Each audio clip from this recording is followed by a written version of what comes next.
Hmm.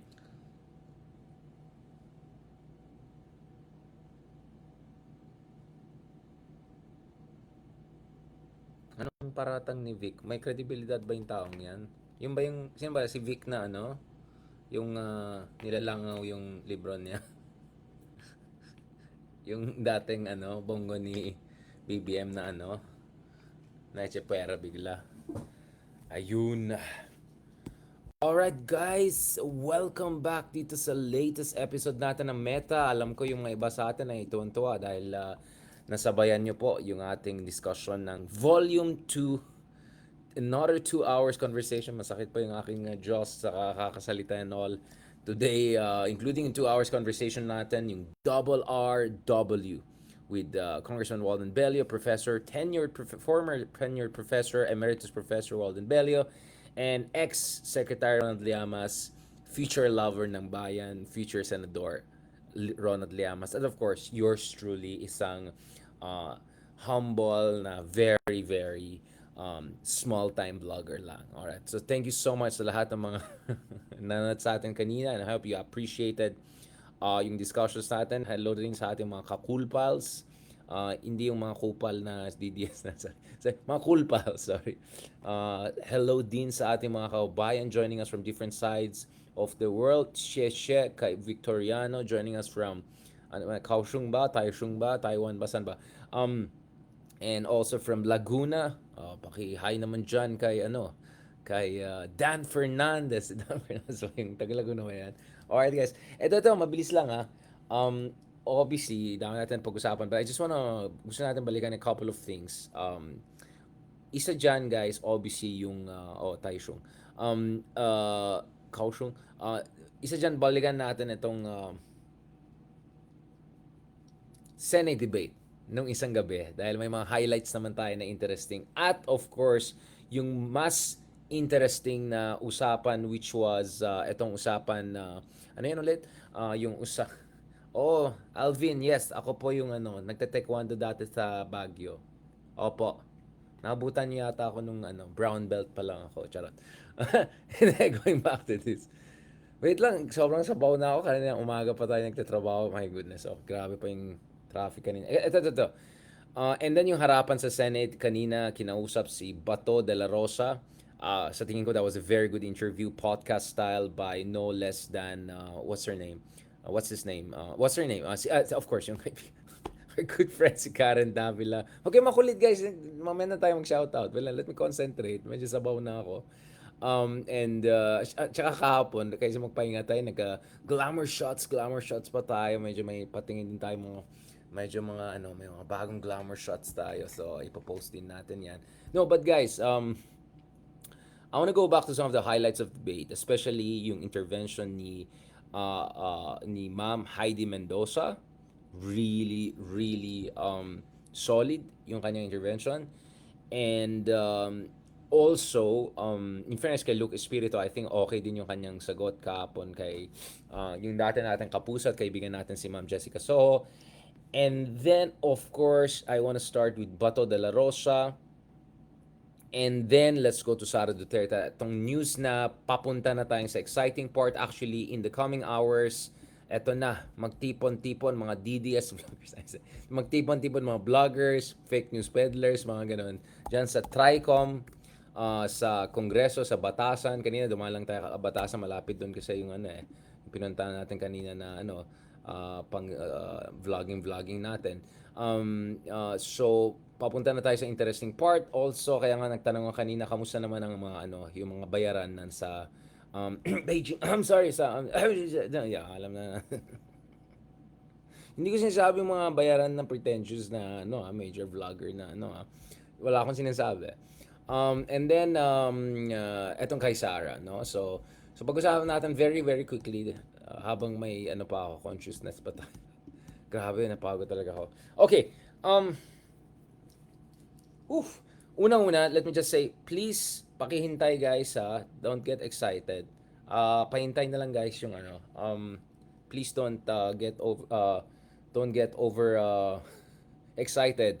Yung mga pinapost natin ng live, hindi po yung final version. Yung final version po ay 100 gigabytes na 3 camera ang ginagamit na 4K.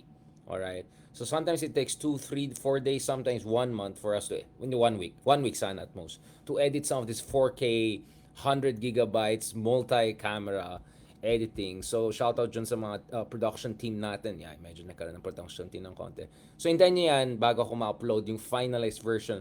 But I'll try to get out the kind of a mid-grade version ng usapan natin with Walden Belly and Ronald. Volume 2 pa lang ito. Kung saan pinag-usapan natin, among other things, guys, ang legacy ni former Congressman, the late Congressman Esa Lagman. Pinag-usapan natin US-China competition, pinag-usapan natin ang EDCA, pinag-usapan din natin yung mga bashers natin, yung mga mediocre na feeling magaling na academic na wala namang publications sa matino or ano. Okay. And then, hindi, wala naman akong problema mag-credentialist ka. Kasi kung mag-credentialist ka, siguraduhin mo mga 20s, 30s pa lang may na-produce ka na seryosong ano, di ba? But anyways, huwag tayong mayabang. Okay. Sorry na, Baguio boy. And then, ano pa? Oh, no. We also had very extensive conversation about the role of church. No? Role of church in politics, or dapat walang role ang church sa politics sa isang secular, pluralistic, modern democracy. So, pinag-usapan natin lahat yan. So, please check it out. 2 hours and 15 minutes. Masinsinan. Pinag-usapan din natin si Donald Trump. Pakihintay yan. By the way, again, doon sa mga hindi nag-check sa page natin sa YouTube, na-post na natin kahapon, actually the other day pa, so actually ang mga na-post natin on YouTube natin are one, yung Utak Forum, highlights yung conversation natin with National Security Council, Armed Forces of the Philippines, and Philippine Coast Guard spokesmen and spokeswomen. Lahat yan, guest natin dun sa aking podcast press conference na Utak Forum, at kasama of course dyan si Justice Carpio. And then at the same time, guys, I also posted yung mini documentary na ginawa natin kung saan na-meet natin among others si Calyodi, si Chef Gio, may mga BBM vloggers, yung kaibigan natin si Sir Paul from Baguio, lahat yan na-meet natin dun sa EDSA Rally Shrine last January 31. So please check out all of yung mga pinost natin dyan. Interesting yan, and then we'll post also some of the highlights and all. So if you want to see yung on the ground live discussions natin, conversation natin, feel free, andun po lahat yan. Now, let's go to the meat of discussion today, guys. Maraming mga interesting na bagay nangyari. Let's start first dun sa mga harapan at saka mga Senate debate. Right. So before we go to Sara Duterte, sisimula muna tayo sa kanilang mga factotum. Sa kanilang mga loyal supporters. Right. Ayan na naman tayo. Punta tayo sa mga kanilang mga loyal supporters. Alam mo, guys, in-emphasize ko itong loyal supporters kasi talagang mukhang sa ating mga kaibigan na ka-DDS, mukhang loyalty is everything. It looks like loyalty matters more than anything else. Because kung pinakinggan nyo ng ingenious na, anong pangalan nung ngayon yung to? Si Robin Hood Padilla. Diba? Si Robin Hood Padilla po ay patay na patay kay Kibuloy. At love na love lang niya si Kibuloy. For the sole reason na si Kibuloy ay very loyal. Right? So nabutan yan. Bago pupunta tayo kay Bato, I just want to remind people the kind of people we have sa Senado natin. Sa Pilipinas nangyari. Hindi lamang po sa Pilipinas nangyari yung pang-iipit kay Pastor Kibuloy. Naikwento ko po yan sa inyo dahil tandaan po ninyo, si Pastor Kibuloy ang nanatiling loyal at kailanman hindi bumaliktad. Parang parehas lang yun. Parang loyal at di ba? Galing talaga. Tuwan-tuwa si tatay. Yun po lang, wag lang natin kalimutan Yun lang. Sapat na po yun. Sapat na yan, loyalty. Tumayo si Pastor Para sa bayan. pinakamamahal nating Pangulo. Hindi pala bayan. Yung favorite. Wala pong sigurong makakatumbas ng tapang na yun. Yun. Kung hindi si Pastor Kibuloy. Yun. Huwag niyo pong kalimutan ang isang tao na tumindig, nakipaglaban at ngayon nangungulungan ng dahil sa paniniwala Kawawa natin. naman si Pastor. Huwag natin kalilimutan yan, Pastor Apollo Kibuloy. Talagang kawawa talaga. So, Hindi lamang po sa Pilipinas nangyari. hindi lang, kawawa naman. Wanted lang naman sa FBI. Unfortunately, guys, wala tayong magagawa. Talaga, Robin Hood is gonna be there for quite some time. But, etong isa, may chance na hindi na natin makita sa susunod na Senado. Kaya maganda yung kanyang... Asa niya maaresto. Gagawin niyo ba yun? Sinabi to ni Senator Ping Lacson, ginamit daw niya within the law. Iniwasan niya maaresto. Gagawin niyo ba yun? Secret. Yun. Gusto mo? So, kasi si Laila de Lima, ang lakas ng loob, nagpahuli. O, ito tanong ko. Ibig mo Sa sabihin, totoo lang, nagsisisi ka ba na si Laila de Lima nakulong? Hindi. Bakit ako nagsisisi? Pero kung kayo pinaninindigan nyo na si Laila de Lima, talagang tumanggap na Dahil kasi nung pinahil yung kaso, mabigat yung mga testimonya ng binigay ng mga witnesses. But do you believe now they were wrong? Lahat sila, they recanted. Kung nag-recant man sila, that's utera de bridge. Dahil at that time talaga, siya ang tinuturo. Uter Ano under the magawa bridge? ngayon ng DOJ kung hindi entertainin yung kaso? Pero ang tanong ko, dapat ba na-detain yun ng 7 years? Hindi ba pang-aabuso yun ng panahon ni Pangulong Duterte? Pang-aabuso kung walang warrant of arrest. Pero may warrant of arrest eh. Nakakulong siya dahil may warrant of arrest siya. So anong abuso na Walang abuso yun, That not was legal. convicted. Everything was perfectly legal. Kahit hindi siya convicted, that is the process of law. That is the due process. Kinulong siya dahil may warrant siya while ongoing ang kaso. So anong pang-aabuso na Pero ginawa ng administrasyon ang doon? tanong ko, 7 years, no conviction? Regardless, kung pag magsabi ka ng abuso, yung ginawa is you don't beyond the see. law. Sinabi to ni Senator Eto, so, umamin siya na baka mag-fugitive siya. Iniwasan niya maaresto. Basically, inamin niya baka Gagawin niyo ba yun? mag-fugitive siya kadalhin ni Lacson ng panahon ni Arroyo. Secret. Oh, see? Gusto mo? So, kasi si Laila de Lima, ang lakas ng loob, nagpahuli. O, ito tanong ko. Ibig mo Sa sabihin, totoo lang, nagsisisi ka ba na si Laila de Lima nakulong? Hindi. Bakit ako nagsisisi? Pero kung kayo pinaninindigan nyo na si Laila de Lima, talagang tumanggap na Dahil kasi nung pinahil yung kaso, mabigat yung mga testimonya ng binigay ng mga witnesses. But do you believe now they were wrong? Na witnesses Lahat na sila, walang they kredibilidad. recanted. Kung nag-recant man sila, that's utera de bridge. Dahil at that time talaga, Grabe, siya no? ang tinuturo. Unrepentant. Anong magawa Wala ngayon siyang ng, repentance. Like, DOJ? after Kung hindi all na entertainin booking yung... kaso, Pero ang tanong ko, dapat ba na-detain yun ng 7 years? Hindi ba pang Grabe, no? Unrepentant talaga, no? Pang-aabuso kung walang warrant of arrest. Ano mo? Pero may warrant of arrest eh. Nakakulong siya dahil may warrant of arrest siya. So anong abuso na Of course, legit yung mga ginagawa ng mga Duterte. Everything was perfectly legal. Kahit hindi siya convicted, that is the process of law. That is the due process. Ay, sus. Due process. Kinulong siya dahil may Due, warrant siya. Well, naiwala pala sa due process itong so, mga anong to. pang-aabuso na ginawa Pero ng administrasyon ang doon? tanong ko, 7 years, no conviction? Regardless, Grabe. kung magsabi ka ng abuso, yung don't ginawa see- is you don't beyond the see. law.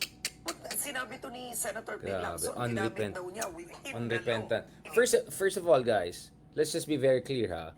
May tinatawag na weaponization of the law and rule by law, okay? Pag sinasabi mong rule of law, ibig sabihin dyan, the predictable and uniform application of law, the spirit and the principles of the Constitution to everyone regardless of position, rank, or influence or power. Right? Pag sinasabi mong rule by law, that means iniikot-ikot mo, sinispin-spin mo, binababoy-baboy mo yung due process and all para lang i-target yung mga kalaban ng gobyerno. And in this case, kalaban ni Digong. So ngayon, alam natin, lahat ng mga witnesses ng itong bato na yan, yung nakita ng video natin, na binabantayan-bantayan ba niya, either mga drug-related people, walang kredibilidad na people, and most importantly, mga people na the moment na wala si Digong at hindi na sila takot, inamin na nila nagsinungaling sila. At itong taong na to, tingnan nyo, unrepentant. The basic decent thing na pwedeng ginawa sana itong tao na to na ayaw magpa-hair follicle test. Di ba? Hair follicle test yung kaibigan natin. Di ba? Hair follicle test din natin to. The least na pwedeng sabihin is, well, back then, based on the evidence we look at, ito yung decision natin. But now na ganon, then unfortunate na ito nangyari, pero hindi namin sinadya. He could have said something like that. Or you know, we acted back then based on... by the way, sa aking palagay, completely sinungaling sila. Completely sinungaling sila. Alam natin na sinungaling talaga. Budol talaga yung Duterte administration natin. Budol talaga lahat ng mga I mean, kamusta yung mga totoong mga drug lord? Yung mga ganun. Alam natin na budol talaga yung drug war ni Digong. Pero itong problema, itong tao na ito tumatakbong re-election in 2025, completely unrepentant pa rin. Tapos pinipilit pa niya yung walang yang fake news na ginamit nila to put someone like Senator Leila De Lima, back then Senator, a Commission on Human Rights former Commissioner Chief, and former DOJ Secretary, 7 years behind bars. And yung sinasabi niyang warrant of arrest, alam natin yan, that was based on fake news, disinformation, black propaganda, lahat yan, alam natin yan, walang... So, ito yung problema sa ibang mga DDS dito. Hindi lang sila mali at nag-abuso ng power, hanggang ngayon, ganon pa rin sila. Hanggang ngayon, completely unrepentant pa sila. Alright? This is the problem we have, guys. Okay? This is the problem we have, guys. So, grabe talaga. So, kung manalo pa tong mga ganito, agawit pa yun. Diba? Wala na talaga mangyayari sa ating bansa. Diba? Now, speaking of Team DDS, guys. Team DDS. I'll try to end na lang on a more positive note. Kaya kay Heidi Mendoza tayo towards the end. But, speaking of Team DDS, actually, alanganin pa rin si Sara Duterte. Again, I don't want to raise hopes. Alam niyo naman, over the past week at least, if not past month or so, I kept on warning, be careful with attacking the BBM administration na exaggerated semantics or whatever, or purong BBM attack lang kayo and all, because sasakyan talaga ng mga DDS yan, sasakyan talaga ng mga ano yan. And then kanina nakita ko, yung isang butthurt na dating Digong cabinet ay attack kay Trillanes dahil binubuking sila ni Trillanes, alright? Let me just be clear, wala akong pake kung nag-resign ka sa kabinete ng mga questionable na presidente. The very fact that you work for a questionable president na may questionable, na napaka-pangit yung reputation, even if nag-resign ka later on, wala akong pake kung after 3 months, 4 months, even after 5 days, ibig sabihin yan, you chose to work for a questionable administration, and that in itself raises some serious questions. So yung mga nagsabi na itong mga tao na to ay nag-resign naman to kay, kunyari, ito, in this case, by the way, what I said applies doon. But itong mga tao, nag-resign naman kay Digong yan. Yeah, nag-resign after what? How many months? How many years? And then, ilan bang EJK by the time na nag-resign siya? Even if sabihin natin nag-resign itong tao na to by the 3rd year of Duterte, 4th year of Duterte, ilang libo sa ating mga kababayan ay pinatay sa EJK by that time under questionable circumstances. Ilan questionable deals ang ginawa ng Pilipinas with China, including, in this case very relevant, the decision back then for DICT to clear itong China Telecom back bid investments in the Philippines, and even putting communication satellites of China Telecom inside AFP. So wala akong pake kung nag-resign ka or something. The very fact that you decided to work officially for a government. Ako naman, I've advised all administrations on West Philippine Sea issue. Yes, all administration, informally as an academic and expert. Hindi ko naman sinasabing wala akong interaction. Nagle-lecture po tayo sa military, sa police, nag-advise tayo sa mga defense ministers in the past, or usap na. Yeah, pero iba yung talaga magtrabaho ka officially, right? So for me, once you work for a questionable administration, kahit nag-resign ka later on, may mga question marks pa rin sa akin dyan, right? So in this specific case, for instance, ina-attack si Trillanes. So sabi ko, like, parang wait lang. Alright, let's so yun yung worry ko, kasi nakita ko talaga yung araw na ang dami mga ex-DDS people, ex-DDS meaning people who work in Duterte cabinet, people who are very pro-Duterte na iba, people who are wishy-washy on whether they want Sara impeachment or not, pero sobrang anti-Marcos, di ba? Mga tao na SMNI related. Lahat yung nakita ko dun sa Shrine na event ng isang araw. So nakita ko talaga parang walang quality control yata ang ginagawa ng kaibigan natin, di ba? Sana naman, di ba? Yung mga organizers natin dyan. I'm all for, inclusiveness. I'm all for not being purist and all. Pero ayoko yung magpapagamit tayo, di ba? Sa mga tao na may interest dito. In this case, mga tao na may interest na ma-distract ang mga issues from the impeachment of Sara Duterte at sa mga kababalaghan ng ginawa ng mga Dutertes, because at the end of the day, for everything you want to say or claim against Marcos Jr., I'm not talking Marcos Sr., the Marcos Sr. dictatorship was horrible dictatorship, one of the worst, and my stance on that is clear. But for everything you can say against Marcos Jr., we're talking about comparison to an administration or a family that oversaw confidential funds, billions and billions and billions throughout the decades, but even worse, alleged EJ case, alleged, like dodgy deals and pogos and all of that. All right, let's be absolutely clear about that. Let's be absolutely clear about that. All right. Kahit hanggang 3 days straight, there's no way you're gonna win that argument against me, right? You cannot prove to me that your hunch of potential or supposed abuses in budget is worse than 30,000 EJK, than gentleman's agreement, potentially treasonous deals with China, than letting in all these thousands of criminal pogo people coming in. And to say that your hunch or whatever is like immediately has moral equivalence with proven anomalies pagdating sa usage of confidential fund, like Mary Grace Piatos level, right? So that's why sabi ko, 'di ba? Medyo talagang disappointed ako kasi you are giving a second win to the wrong side of this equation. You can say both sides are wrong, but the very wrongerest side, right, if I can put it that way, giving them a second win, knowing very well na gagamitin talaga yung sasabihin mo na worst budget ever, blah, blah, blah. Knowing na gagamitin yan, go ka pa rin ng go, wala kang caveat, wala kang ganyan, ay nako, talagang hindi ako agree dyan. Talagang hindi ako agree dyan. Alright? Yun lang sasabihin ko. Now, having said that, the reason why si Secretary Llamas the other day was telling me, adaman si Llamas na, Richard, wag ka naman ganyan in a sense that tapos ng laban or if ever hindi matutuloy. First of all, pag hindi matuloy yung impeachment ni Sara or hindi maging accountable ang Dutertes, of course hindi kasalanan ng kung sino lang ng mga kaibigan natin. No, of course kasalanan pa rin ng BBM administration for not doing enough.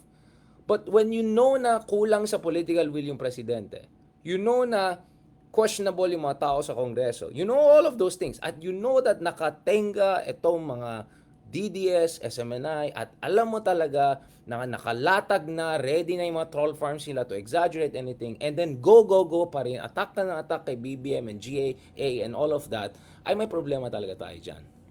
And you're not gonna convince me otherwise because you know very well, if you use your actually logic, you know exactly why I'm right. Right? And I'll tell you what, you don't need to be, you don't need to be like Leila de Lima or to be Senator Trillanes to know how horrible things were during the Duterte administration compared to now. Things are not good now. There's inflation, people are suffering. There's still, unfortunately, EJKs and human rights abuses, according to our friends.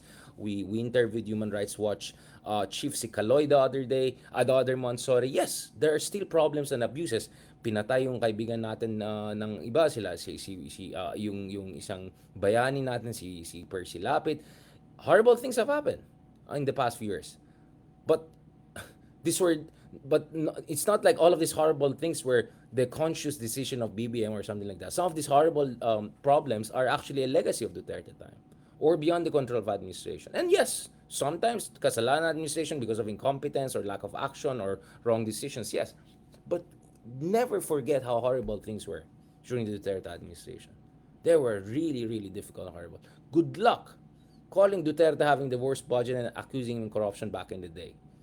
Sige lang, tingnan natin kung hindi ka yayarin ng trolls, hindi ka kakasuhan, hindi ka gagawa ka ng issue, hindi ka bababuin online. Lahat yung mga ginawa nila sa katulad ng mga nila Senator De Lima, Senator Trillanes, lahat ng mga nag-booking sa dating administration.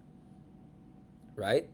So I'm just saying, you're not gonna convince me that I was wrong in pointing out na please wag tayo magpaggamit sa mga tao na ang gusto lang talaga nila is to distract from their own faults and to escape accountability. And why do I say this over and over? Because momentum matters. Momentum matters because unfortunately wala tayong rule of law sa Pilipinas. It's all about political pressure. It's all about alignment of forces. It's all about shi in Chinese. You know, when forces align towards a certain direction, those things matter very, very much. Okay? So, yun po yung intervention natin. This is nothing personal. The reason I'm talking about this is because nakita ko nung isang gabi, ang dami nagko-comment, Richard, are you attacking person X, person Y? No, look at it. Si Calyodi kasama natin the other day. Ang ganda ng usapan natin. Si Chelo, kausap natin the other week. Dun sa Bicol, wala tayong problema. Their positions are quite different from mine on these issues. And yes, I do believe na mali yung ginagawa ng ibang kaibigan natin na masyadong puro na lang Marcos attack, 85-90%. Habang alam natin, the most pressing issue right now is to make sure whether we hold those people who have already been exposed accountable, right? But anyway, having said that, si Sir Ronald, adamant siya na Richard, first of all, wag kang cynical or wag kang masyadong emotional, whatever. And it looks like Sir Ronald knew something, right? Mukhang binigyan siya ng information. I mean, I could have asked around if I wanted myself. But ako point for me kasi ganito. Even if it's quite possible, more than 50% chance na i-push na ng Speaker of the House yung impeachment to the Senate in the coming days or so. Even if mangyari yan, well, guess what? That was never sure. What was sure was gagamitin ng mga DDS any kind of rhetoric or semantic that amplifies their narrative to make them look like they're the victim of a horrible Marcos dictatorship, whatever. Do you get what I'm saying? So regardless of whether things will move in the positive direction, the fact that we didn't know that for sure and we still don't know that for sure, for me, that was irresponsible. Ganun kasimple lang yan. Anyway, going back to this, nevertheless, there are indications, and I think that's why Secretary Llamas was quite parang, oh, Richard, relax ka lang. Actually, baka may mangyari. Okay, ito wala pang fourth impeachment laban kay Sara Duterte. Alright? But, si House of Representatives Secretary General Reginald Velasco, sinabi lang niya kanina that the 3 petitions will be forwarded to the Office of Speaker this week. So, meron ng move finally to consolidate this. Sabi na, it's still with me, but we have to act on it this week. We will act on it this week. The deadline is this week. So, I think we can see the direction of doing it. As of now, sabi na, there's no fourth impeachment complaint. I think we have been given enough time, so we'll have to transmit the impeachment complaints within this week. So, eto na. Papunta na tayo sa exciting part. Alright? Papunta na tayo sa exciting part. Okay? So, there's already kind of an intimation na mukhang finally some action will be done about this. Now, let me just explain the technicalities and the legalities around that. And I think there's this very helpful, for instance, among others, article by Attorney Amando Ligutan, who's actually one of the lead counsel for one of the 3 impeachment complaints. So ganito, no? So may mga nagtatanong na like, okay, so paano mechanics nito? Okay? Kasi papunta na tayo sa elections, 'di ba? So the 19th Congress, guys, is set to adjourn yung kanyang session by February 8, 2025. Alright? So malapit na, 'di ba? Ilang araw na lang mag-adjourn na yung session. May 12 naman, ito yung national elections, and then magkakaroon ng resumption of the Congress come June 12, and then finally mag-adjourn on June 14, yung bagong Kongreso, okay? So, that's why very crucial yung mangyari sa mga susunod na araw. So, ang mga tanong ngayon basically are this. Since hindi pa, as of this vlog, hindi pa na-transmit ng Kongreso to the Senate, ang tanong ng iba dyan is, ano ba mangyari dito? So as the question was put by one of the lead counsel is this, assuming the House impeaches the Vice President before February 8, can the Senate try the Vice President even during adjournment, which would be in a week from now? And assuming the Senate can terminate the impeachment trial and hand the decision before its final adjournment on June 14, can yung susunod na Senado, the 20th Congress, continue with the trial? Right? So actually, it looks like there's increasing cautious optimism na baka akyat nga ito sa Senate, pero what if, 'di ba? Umakyat to sa Senate and then what? So actually aminado yung mga legal experts that they're we can have some discussion around it. So ang ating saligang batas mandates yung ating Senado to proceed immediately with the impeachment trial after its receipt of the articles of impeachment, sabihin natin this week, Friday, Thursday. So dapat immediately mag-proceed siya even if adjourned na siya at that time. So the adjournment of the Senate ahead of the elections, etc., should not theoretical or constitutionally impede the commencement of the trial proceedings of impeachment against Sara Duterte if ever it goes ahead. But there's another interesting aspect here. What if, dahil marami dito sa Senado na to ay takot sa mga Duterte or takot na mawala ng boto sa Mindanao or may mga residual loyalty or baka kung ano-ano. So obviously I'm not talking about Robin Hood and Bato and those kinds of people. I'm talking about the other centrist trapo types. Yung isa pang tanong is, what if etong Senate na to ay biglang i-thumb down niya kaagad, so tapos ng usapan, tapos ng laban. Dun sa una, is it constitutional for the 19th Congress to impeach the Vice President and for the 20th Congress to try and convict her? Ang argument ng some constitutional experts and lawyers is yes, because the Constitution does not prohibit the Vice President's impeachment by the 19th Congress and trial and conviction by the 20th Congress. So pwede pala ituloy ulit dun sa next Congress. But the only relevant constitutional time constraint is that no impeachment may be initiated more than once a year. So dito papasok yung problema. If the 19th Congress impeaches the Vice President, trial by subsequent 20th Congress does not mean to initiate. So medyo, dito nakikita natin medyo may mga complication tayo dyan, right? So remember, one scenario that Senator Trillanes was talking about was, so there's both legal aspect and also political aspect. So, one hope is, yung mga supporters, akyat ito sa Senate, but the Senate will not make a final decision on it. And then wait for the next Senate to make a final decision on it, right? In that sense, immediately, pag nag-resume next Senate, 20th Congress, pwede, if enough votes are there, boom, tanggal na si Sara. But, remember, there are two ways na pwede ma-terminate yung itong impeachment na to, and then magkikick in yung 1 year, yung parang yung 1 year moratorium na you cannot file again. And now I kinda understand yung concern kasi concerns go in two different directions, right? Sa isang banda, ang worry nung iba dyan is, pag prematurely ito pupunta sa Senate, meaning hindi ginawa yung groundwork or pressure sa Senate, immediately, i-shut down ito ng Senado. And then that means, the next Senate cannot continue it this year. Papunta na yan sa 2026. Magkakaroon ng 1 year gap. That creates a problem because by 2026, baka iba na yung dynamics ng politika. Kasi papunta na sa lame duck year si BBM. Right? That's the political concern. So, yun yung isang worry dyan. Na if you push it now, baka ma-shut down ng Senate. At the same time, yung argument nila Senator Trillanes and mga others is that actually, if you look at it, there are two other things we can do. Two other things. So, there are 3 scenarios, right? Actually, 4 scenarios. We already assume the first scenario is not gonna happen. So, the first scenario is, wala na. Actually, no, sorry. Well, the first scenario is, there will be a decision by the Congress, sabihin natin sa plenary, to shut it down. Like, wala. And hindi makakaroon ng 1/3, patay na yung, o sabihin, na-terminate na ng Congress, hindi na umakyat yan. It looks like hindi mangyari yan.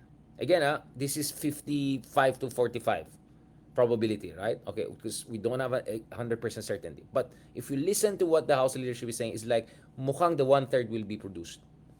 So then we go into 3 scenarios. Scenario 1, akyat ito sa Senate, but this Senate will immediately shut it down because takot sila sa mga Dutertes. Sabihin na. Or, okay, to be fair, walang sufficient evidence that we're not convinced that the greatest Vice President should be held accountable. Duterte, solid VP Sara. So, that's scenario 1. So, if that scenario 1 is probable, meaning more than 50% chance, that may explain why some are talking about a scenario 2. Scenario 2 is the latest proposal of Senator Trillanes, which is, ibulsa mo na lang yan. So, Congress will not act upon these 3 impeachment. It will act upon this impeachment when the next Congress comes in. And then by that time, you assume that the composition of the lower house is already aligned against Sara Duterte. You can still produce the 1/3. And then by that time, the Senate is also more amenable, right? Amenable, wala na sila. Amenable to properly look at the facts of the case. That's scenario 2. Wala na, sabaw na ako. But do you get what I'm saying? So scenario 1, 'di ba? Akyat ito, patayin ng Senate, good luck, hintay ka ng isa pang year, 'di ba? Scenario 2, right? Ibulsa mo 'yan, ilabas mo ulit 'yan pag lumabas yung 20th Congress. And then go all in. And then there's a scenario 3, which is because political momentum 'yan and panindigan na 'yan, right? And you want to keep it alive, you push it to the Senate, but you convince the Senate not to terminate it. Right? And then go for, kasi pag tinerminate ng Senate yan, 1 year na naman magkikin. You know what I'm saying? So, mukhang some people in the admin are convinced that if they cannot get the Senate to produce enough numbers, or that there are too many loyalists to Sara, the most they can do is to convince yung mga centrist and independent Senate to not turn it down, right? And wait for the next Congress to produce the votes. Do you get what I'm saying? So, ito yung mga 3 scenarios we're looking at, right? So, the reason I'm saying 3 scenarios because it looks like the 4th scenario, which is patayin na kagad ng lower house ngayon pa lang, looks unlikely, right? So, we're essentially looking at 3 other scenarios right now. So, magkakaalaman na, well, in like few days, malalaman natin bakit 3 scenario lang, hindi 4 scenarios. But we won't know for sure alin doon sa mga scenarios na yan, doon sa probable scenarios na yan ay mangyayari. Because much will also depend, guys, what's happening behind the scenes. Can BBM put enough pressure sa mga senador to at the very least not shoot it down, or do the trial, make it clear na may mali talaga nangyari based on facts of the case. But if wala silang political will, wait for the next Congress to do that, right? So, ito yung mga scenarios na tinitignan natin ngayon. So, it's very interesting to look at. So, there are essentially 3 different scenarios we're looking at, with an outside chance that there's a 4th scenario na papatayin na to kaagad within this week. Kung papatayin kaagad ito within this week, like, it's like, that means talagang wala. Good luck talaga. That means takot talaga. But, the other reason why you think pwede ma-produce ito, and why, for instance, Congressman Franz Castro was cautiously optimistic na mangyari ito, is also because you see other indications, right? Sabi ni BBM, or sabi ng Malacanang, at dating Chief Justice Bersamin, na hindi naman tumututol si BBM sa impeachment. Hindi naman niya binablock. So, kung maghahanas lang na yan yung mga ganon, maybe that's already telling you something. And then, mamaya, mukhang may hearing din laban sa mga DDS trolls. So, obviously, wala tayong mga gawa sa mga DDS trolls na nandyan sa Beijing. Sorry. Nandyan sa abroad. Hello, TikTok. Baka na-shadow ban na kami, lalo baka may shadow ban. But, it's probably a way to create, I'm not saying anything, but it could create some chilling effect. Kasi obviously, ang panglaban ng mga DDS to intimidate congressman na hindi lang yung mga peace rally, is yung mga troll na umatak-atak. If you don't believe me, look at yung si Atras Abante. Di ba si Abante? Na umatras-atras. Ang dami niya mga sinasabi na, bakit yung kinotroll niyo ako? Ako nga mabait nga, sinuport ko nga si Digong. So, saan hindi naman nasasaktan talaga itong mga ibang mga congressman pag tinitroll sila ng big time. So siguro, bukas, magkakaalaman na. Siguro, tomorrow what you're gonna say is that, tomorrow what they're gonna, essentially what they're gonna, the message they're gonna say dun sa mga trolls is, ingat lang kayo, right? Diba? So, it's interesting to watch. I'm just saying, more than 50% chance talaga, ma-transmit na ito sa Senate. if ever hindi ito ma-transmit sa ma-shutdown ngayon, that means talagang pumalpak yung Senate. Ibig sabihin, but yung mga independent na senators or pa-independent na senators ay talagang ayaw nila yan. Dahil na sobrang takot sila sa Duterte. So, if this doesn't get transmitted, I think it's a reflection on the Senate. And the fear that the Senate will be so scared that they'll just shut it down right away. Because the difference would be this, diba? If the Senate shuts it down right away, then hanggang next year na tayo. Pero pag binulsa ito ng Congress, we just have to wait until June. So you're looking at less than 6 months. So 1 year versus 6 months, dun ka sa 6 months. Except, sinabi ng leadership ng Congress, magdi-decide na sila this week. So, for all we know, there's already a deal behind the scenes for the Senate to just go with it but not to terminate it or shut it down. So, interesting yan. Siguro magchichismis pa tayo with si Sir Edu Manzana sa mga other things. And my sense is, Senator Trillanes wouldn't talk about the things he's talking about if he doesn't also have privileged information. So, interesting yan. So, thanks to you guys. Medyo napag-usapan na yan.